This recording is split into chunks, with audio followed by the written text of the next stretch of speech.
चोरी करना तो बुरी बात है ही, पर मूवीज के अंदर हाइस्ट होते हुए देखना हम सबको काफी पसंद भी है। इसके पीछे का रीजन है इसका कूल और चार्मिंग प्रेजेंटेशन, जो कि पिछले 70 साल की हिस्ट्री से आया है, जहां इतने सालों में अनगिनत मूवीज, अनगिनत एक्सपेरिमेंटेशन और अनगिनत इनोवेशन हुए इस जॉनर के ऊपर, जहां हाइस्ट में कई बार साइंस, कई बार ड्रीम वर्ल्ड, तो कई बार मैजिक को भी इन्वॉल्व किया गया। और इस पूरी 70 साल की हिस्ट्री को आज हम कवर करेंगे, जहां पे माइलस्टोन या फिर कई आइकॉनिक मूवीज के बारे में हम बात करेंगे। और इस वीडियो में आपको 50 से भी ज्यादा मूवीज मिल जाएगी जो हॉलीवुड और इंडियन सिनेमा की तरफ से आई है और इस जॉनर को कैटर करती है। तो make sure you stick till the last. और ऑनेस्टली मुझे भी नहीं पता कि ये वीडियो कितना लंबा होने वाला है, तो अगर बीच में मेरे कपड़े, कैमरा का फ्रेम या फिर पीछे की लाइटिंग चेंज हो जाए तो आपने सबसे पहले घबराना नहीं। और इस सिनेमैटिक हाइस्ट को शुरू करने से पहले मैं एक छोटी चोरी करना चाहूंगा आपके सब्सक्रिप्शन की, तो make sure you hit the subscribe.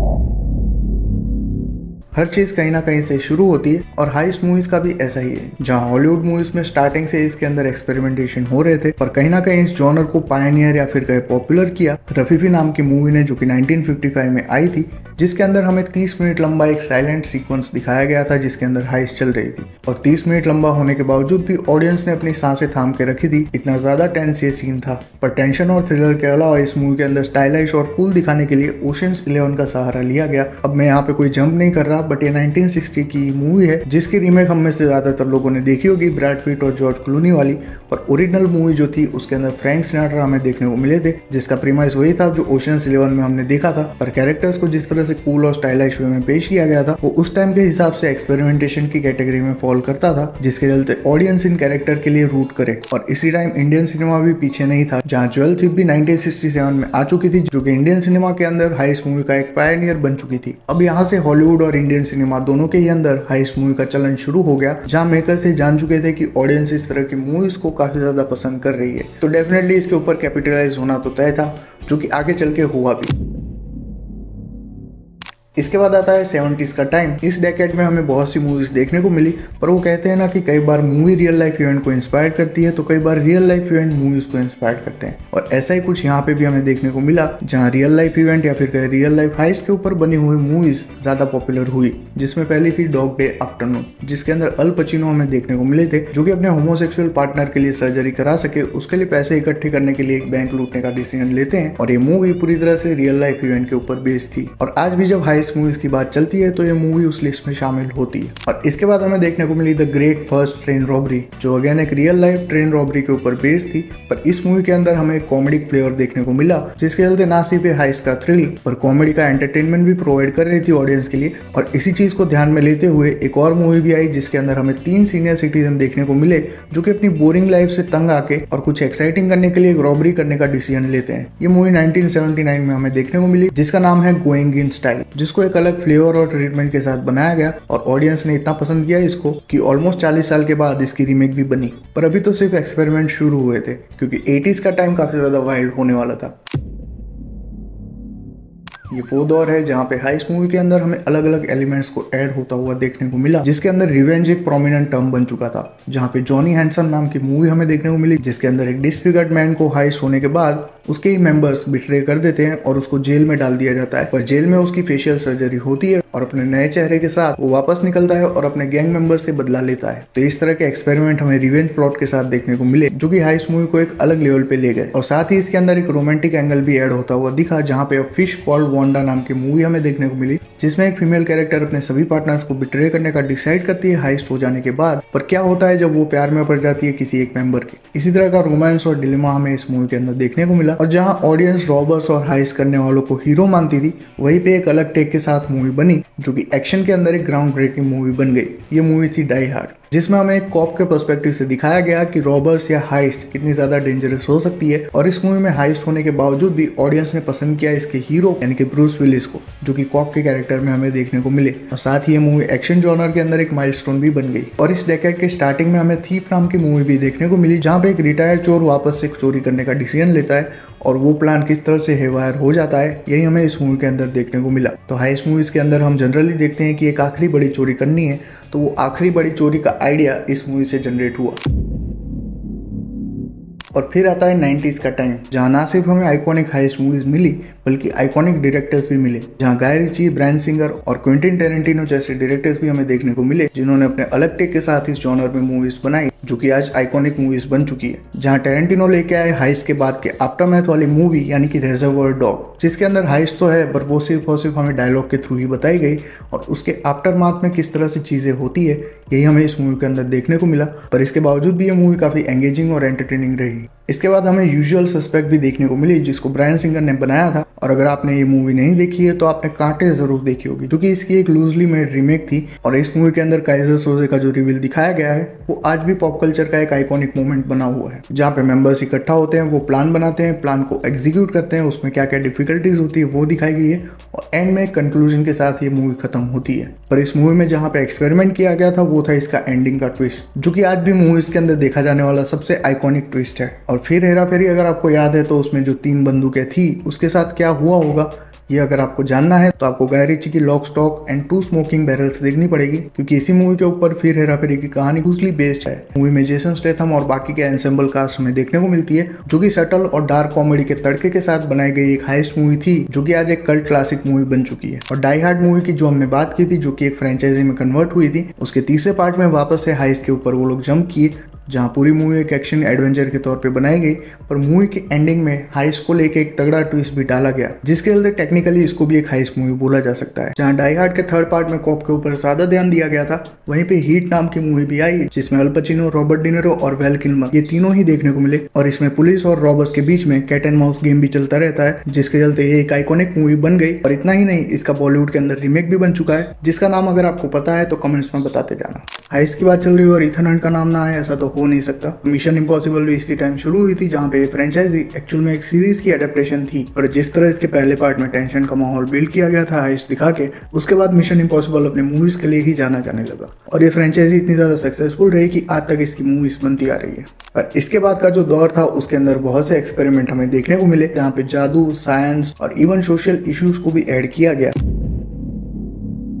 Chronologically अगर हम बात करें तो 2000 के साल में हमें स्नैच मूवी देखने को मिली, जो कि अगेन गाय रिची की मूवी थी। और ये मूवी भी एक कल्ट क्लासिक मूवी बन गई, जो कि unlike lock stock and 2 smoking barrels box office पे अच्छे से परफॉर्म भी की। और इस मूवी को रीमेक भी किया गया बॉलीवुड के अंदर फुल एंड फाइनल नाम की मूवी से, जहाँ पे हम बोल सकते हैं कि गाय रिची की 2 मूवी बनी और दोनों को ही बॉलीवुड ने अडेप्ट किया। पर इसके बाद 2001 में हमें एक रिवाइवल देखने को मिला, जहाँ पे ओशंस 11 को वापस से रिबूट किया गया। और इस बार जॉर्ज क्लूनी और ब्रैड पिट ने अपने जलवे बिखेरे, जहाँ कूलनेस और चार्म की लिमिट को बहुत ही ज्यादा पुश किया गया। और यही सबसे बड़ा रीजन भी था इस मूवी के पॉपुलर होने का, कि इन दोनों एक्टर्स के बीच की केमिस्ट्री और कॉमेडी काफी ज्यादा एंजॉय की ऑडियंस ने। और इस डेकेड के अंदर ही हमें इसकी ट्रिलॉजी भी देखने को मिल गई, जिसके तीनों ही पार्ट काफी ज्यादा सक्सेसफुल भी रहे। पर इसके बाद जो एक्सपेरिमेंट हुआ वो काफी ज्यादा आइकॉनिक था, जहाँ पे हाइस्ट के बाद धोखा देने वाले मेंबर्स के घर से हाइस्ट करना और वापस से अपना माल हासिल करना, ये अपने आप में एक कॉम्प्लिकेटेड स्टेटमेंट है। पर इस स्टेटमेंट को एक बहुत ही आइकॉनिक मूवी में कन्वर्ट किया गया, जिसका नाम था द इटालियन जॉब। और इस क्लासिक टेम्पलेट को पूरी तरह से बर्बाद किया गया प्लेयर्स नाम की बॉलीवुड मूवी में। और यही वो दौर था जहाँ पे डीजल चाचा हमारे आए और अपनी फैमिली के साथ रोड पे छा गए, जहाँ फास्ट एंड फ्यूरियस की स्टार्टिंग 2001 से हुई थी। और ये मूवी भले ही हाइस्ट के ऊपर बनाई गई हो, पर रेसिंग को ध्यान में रखते हुए इसके अंदर ओरिजिनल हाइस्ट जो हमें देखने को मिली वो बहुत ही आगे जाके हमें दिखाई गई। पर क्योंकि हम 2010 तक की ही बात कर रहे हैं, तो बॉलीवुड के अंदर एक ओरिजिनल कॉन्सेप्ट या फिर एक गुजराती प्ले की एडेप्टेशन हमें देखने को मिली आंखें के अंदर, जहाँ पे अमिताभ बच्चन, परेश रावल और अक्षय कुमार हमें देखने को मिले। और साथ ही इस मूवी के अंदर एक अनबिलीवेबल हाइस्ट भी हमें दिखाई गई, जो कि अगर आपने नहीं देखी है तो डेफिनेटली चेकआउट कर सकते हो। और हाइस्ट की जब भी बात होती है तो धोखाधड़ी तो सामने आती ही है। और इसी चीज को ध्यान में रखते हुए बनाई गई द स्कोर नाम की मूवी, जिसमें रॉबर्ट डिनेरो और एडवर्ड नॉर्टन हमें देखने को मिले, जो कि अगेन एक आखिरी बड़ी हाइस्ट वाले फॉर्मूला को फॉलो करती है, जहाँ पे एक रिटायर्ड चोर वापस आता है एक आखिरी बड़ी हाइस्ट करने के लिए, और उसका साथ देता है एक यंगर जनरेशन का चोर। और इस मूवी में दोनों में से कौन एक दूसरे को आउटस्मार्ट कर देगा, यही देखने के लिए आप इस मूवी के साथ जुड़े हुए भी रहते हो।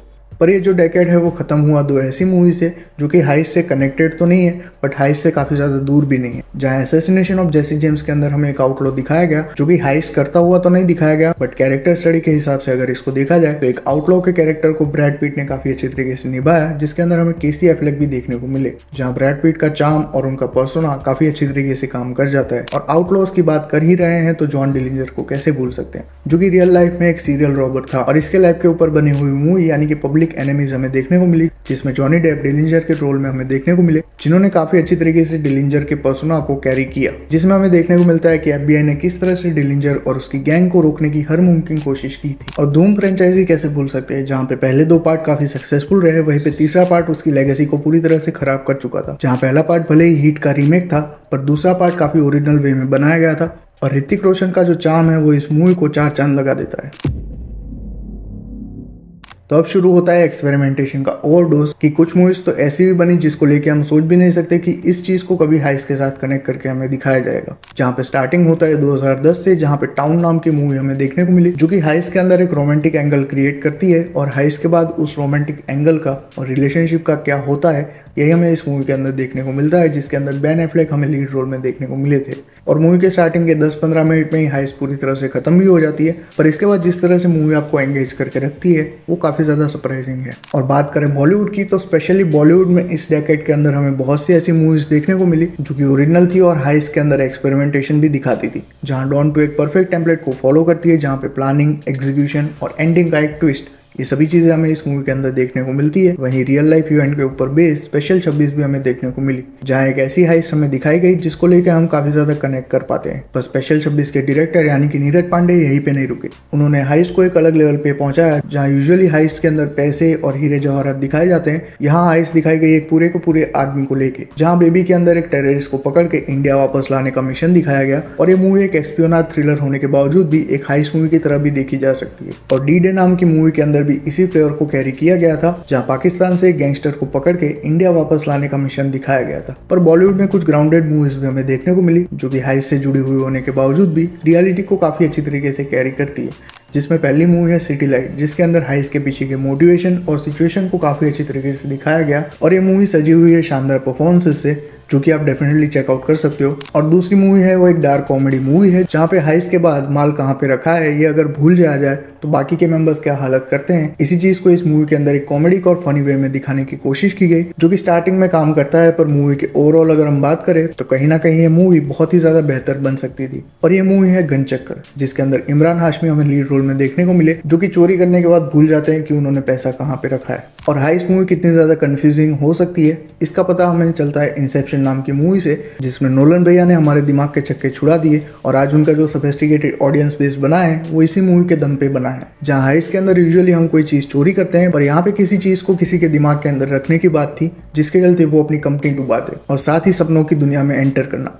इतना यूनिक कॉन्सेप्ट होने के बावजूद भी इस मूवी के अंदर हाइस को लेके जितने भी पॉइंट्स होते हैं उन सभी को टिक मार्क किया गया है। दूर से देखा तो अंडे उबल रहे थे, पास जाके देखा तो डीजल चाचा और रॉक भैया लड़ रहे थे। मैं बात कर रहा हूँ फास्ट 5 मूवी की, जो 2011 में आई थी। और ये वो दौर था जब विन डीजल और फैमिली थोड़े से रीजनेबल हुआ करते थे, जहाँ उनकी गाड़ियां रोड के ऊपर ही चलती थी। और मेरे हिसाब से ये इस फ्रेंचाइजी की सबसे अच्छी मूवी है, जिसमें हमें एक तगड़ी हाइस्ट दिखाई गई है और ये हर एक तरह के टेम्पलेट को फॉलो करती है और साथ ही ये बहुत ही अच्छी तरीके से एंटरटेन भी करती है। और सुपर हीरो मूवीज का जिस तरह से दौर चला था, वो लोग भी कैसे पीछे हटते हाइस्ट दिखाने में। तो एंटमैन की पहली दोनों ही मूवी जो रही है उसके अंदर हमें हाइस्ट देखने को मिली, जो कि काफी अच्छी तरीके से काम कर जाती है ऑन अ सेपरेट लेवल। अब ओवरऑल ये दोनों मूवी कैसी है ये तो एक अलग मैटर बन जाता है। अगर थर्ड पार्ट की छोटी सी हाइस्ट को हटा दिया जाए तो दोनों ही मूवीज की जो हाइस्ट है वो काफी अच्छी तरीके से काम करती है। और इसी हाइस्ट वाले लेवल को एक अलग टर्म दे के एंड गेम के अंदर इंट्रोड्यूस कराया गया, जहां टाइम हाइस्ट दिखाई गई, जो हम फैंस के उस सवाल का जवाब था कि अब आगे क्या होगा। और जब भी हम कोई हाइस्ट प्लान करते हैं तो गेटवे ड्राइवर कितना ज्यादा इंपॉर्टेंट होता है, उस चीज के ऊपर बहुत से लोगों ने ध्यान नहीं दिया जब तक उन्होंने ये 2 मूवीज नहीं देखी थी।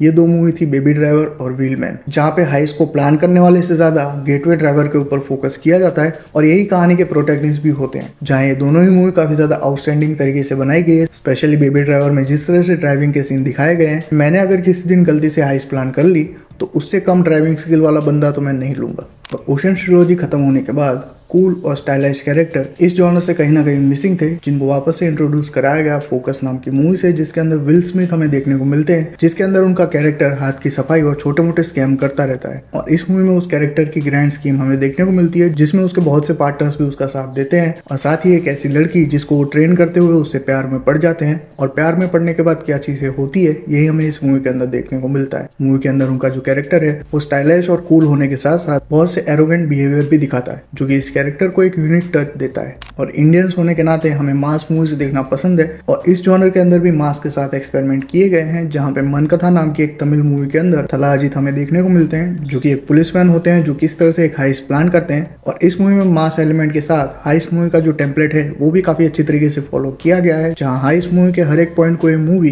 टिक मार्क करके चलती है। और गोइंग इन स्टाइल नाम की मूवी के बारे में मैंने आपको बताया था, उसकी रीमेक भी हमें 2017 में देखने को मिली जो वही फ्लेवर और कॉमेडी कैरी करने में कामयाब रही और ऑडियंस ने उसको काफी पसंद भी किया। और फेमिनिज्म का टाइम चल ही रहा है तो मूवीज भी कैसे पीछे हटती। हाइस्ट मूवी के अंदर फेमिनिज्म भी डाला गया, जहाँ पे विडोज नाम की मूवी के अंदर विधवा औरतें मिलकर किस तरह से एक बैंक रॉबरी प्लान करती है और एग्जीक्यूट करती है, ये हमें देखने को मिला। और साथ ही अमेरिकन एनिमल्स नाम की मूवी भी काफी ज्यादा क्रिटिकली अक्लेम रही।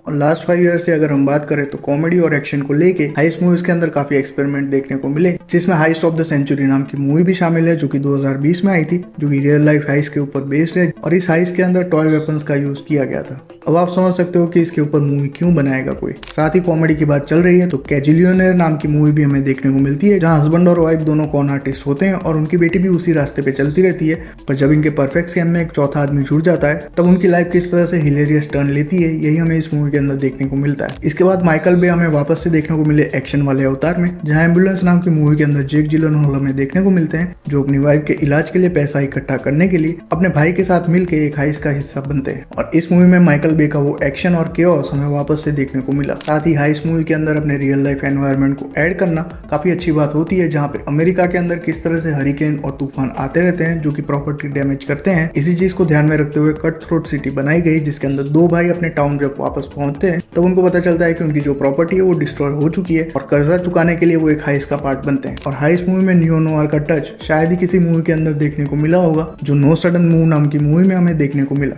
जहाँ स्मॉल टाइम रॉबर्स को एक टास्क दिया जाता है एक डॉक्यूमेंट को चोरी करके लाने का, पर जब उनकी ये हाइस्ट पूरी तरह से बिगड़ जाती है तो उनको ये टास्क आखिर किसने दिया उसकी तलाश वो जारी करते हैं। और ये मूवी भी काफी क्रिटिकली अक्लेम है। और आखिरी जो मूवी है इस लिस्ट की वो काफी यूनिक है। यूनिक इसलिए क्योंकि एक लौती मूवी है जो कि एनिमेटेड मूवी है और ये मूवी है द बैड गाइज, जिसके अंदर हमें एक ऐसा गैंग दिखाया गया है जिनको सजा मिलने वाली है, पर जेल टाइम से बचने के लिए वो एक स्कैम चलाते हैं कि वो सभी काफी अच्छे लोग हैं और इसमें उनको मेंटर करने के लिए वो एक शख्स को भी इन्वॉल्व करते हैं। अब एनिमेटेड मूवी है तो ये काफी फनी हो और बच्चों को ध्यान में रखते हुए बनाई गई है, पर ऑडियंस ने इस मूवी को काफी ज्यादा एंजॉय किया, जहाँ पे इसका सीक्वल भी जल्द ही आपको देखने को मिल जाएगा। तो ये थी हाइस्ट मूवीज और उसकी हिस्ट्री, जहाँ इसके अंदर किए गए एक्सपेरिमेंट और इसके अंदर किए गए इनोवेशन के बारे में हमने बात की। अब इसमें से आपकी फेवरेट मूवी कौन सी है और आप कौन सी मूवी देखना चाहोगे ये कमेंट्स में शेयर करते जाना। वीडियो में जितनी भी मूवीज के बारे में बात की गई है उसका एक कंपाइल्ड लिस्ट आपको देखने को मिल जाएगा डिस्क्रिप्शन में, तो feel free to check it out and make sure you subscribe the channel and like the video. और इसको अपने सभी दोस्तों के साथ शेयर करो जिनको हाइस्ट मूवीज देखना पसंद है।